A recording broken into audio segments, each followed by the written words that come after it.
But we'll start this evening by taking a look at the weekend's hockey. Sam Spooner is in the studio, and it's a big weekend for some Manx sides who are travelling across to the UK, Sam. Yeah, we've got 3 teams travelling across the UK this week. We've got the Backers over 35s team, we have the Ramsey men's A team, and the Saracens mixed A team all travelling across this weekend. And which match stands out for you in particular? Because it's the EH Masters for the Backers over 35s, but Ramsey men's A have a couple of games in the English Hockey Championships in the 4th tier. Yeah, Ramsey men's A, this is a rearranged fixture from the snow-cancelled game earlier in the season.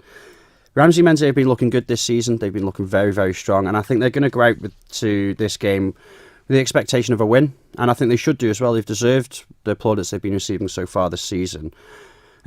Manager Robbie Moore has done a fantastic job this season in taking Ramsey to that next level. You know, beating Valkai, as I said, was the glass ceiling that they needed to break, and they've put in fantastic performances against Backers A, and I fully expect them to test Vikings A tomorrow in the domestic league as well. Saracens mixed in the English Hockey Championships Tier 1. They face tough opposition against Prescott. How do you see that one going? How much do you know about Prescott? Well, we don't know anything about Saracens mixed A as such either, because this is the first time they've travelled away to an English Hockey Championship competition. And given that 10 of the players in the squad are all under the age of 16, there's only 3 players in the squad of 15 that are over the age of 20. This is a vastly inexperienced squad. The only players over the age of 20 are Andy Jockin, the goalkeeper, Andrew Winstanley and Rob Mason, as far as I'm aware, as far as I've been told. So this is going to be a complete unknown for Saracens. And Prescott, because it's a mixed competition, we don't really know much about them in the UK. I get the sense that mixed competitions in the UK are just a little under the carpet. You know, nobody really talks about them much.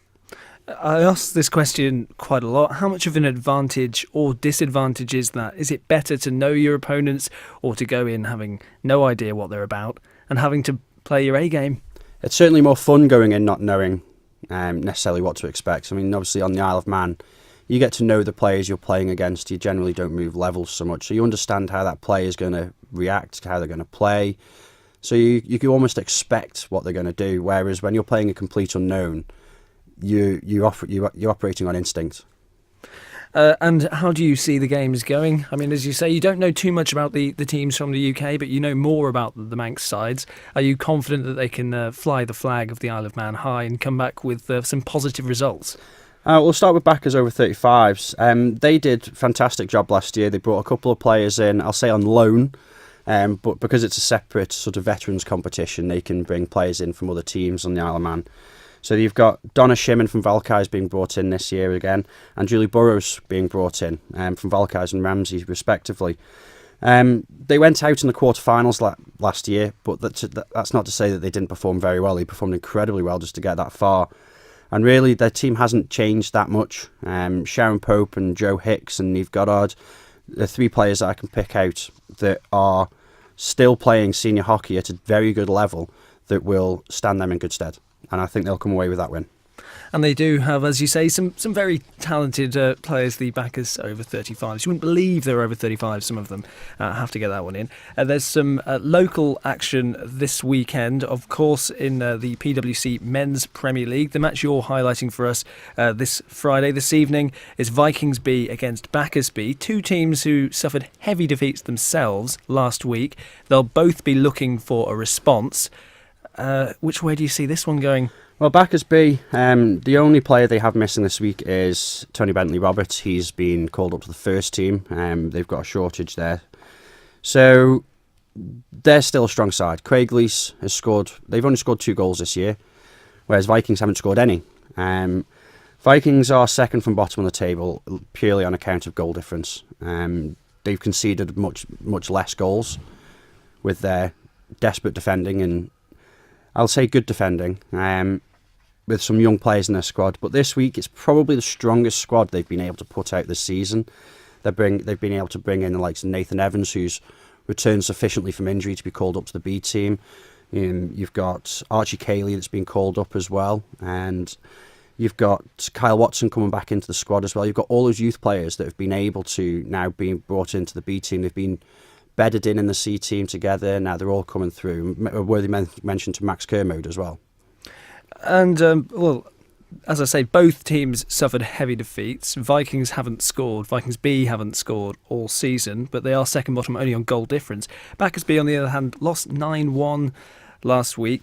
We know, as you say, both teams will be searching for that reaction, but it's never easy for a defence, and people who have been in a similar position will know every week when you're turning up and you are shipping goals, confidence does become, well, it's very, very low in the team, and it's easy for heads to drop as soon as one goal against you goes in. So it's about leaders, isn't it? And which team has more leaders? Do you think that will be the defining feature of this match? I think so. I mean, when I go into a game, and we've been in the first two games, I set targets.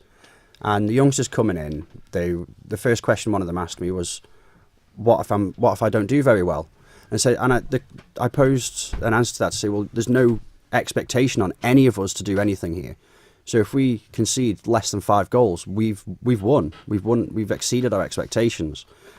And that's what you've got to do. You've got to manage their expectations in a game of what they can do themselves. And in all honesty, they've come in with exactly the right attitude. We've gone into every game with a target to achieve.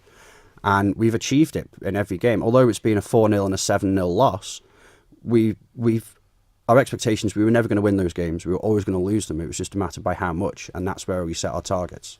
It's often very hard for people who don't play sport to understand, all those who have been at the right end of the table all their careers. I wish I was you. But as you say, yeah, it is. It's minor victories, some moral victories, I think, for those teams who do ship a lot of goals and who are at the wrong end of the table.